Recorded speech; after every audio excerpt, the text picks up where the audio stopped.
Certains chrétiens ont découvert que le fait d'avoir des tatouages leur donne plus de crédibilité, donc plus de possibilités d'évangélisation auprès de certains groupes de personnes.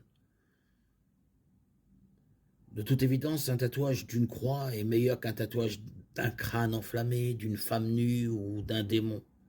Avoir un tatouage avec l'inscription Jésus sauve pourrait en effet être un sujet de conversation avec certaines personnes qui n'approcheraient jamais un prédicateur portant un costume et une cravate.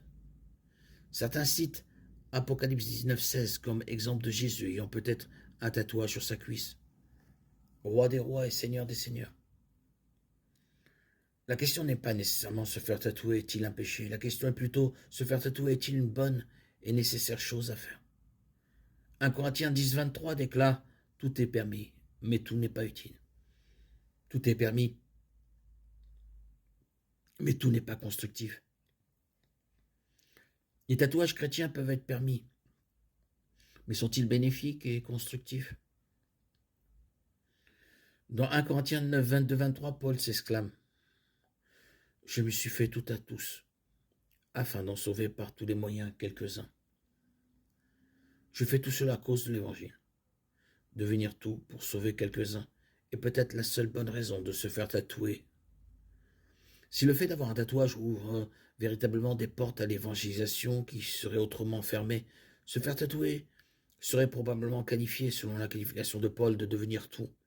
En même temps, il est franchement difficile d'envisager un scénario dans lequel avoir un tatouage permettrait une plus grande possibilité d'évangélisation.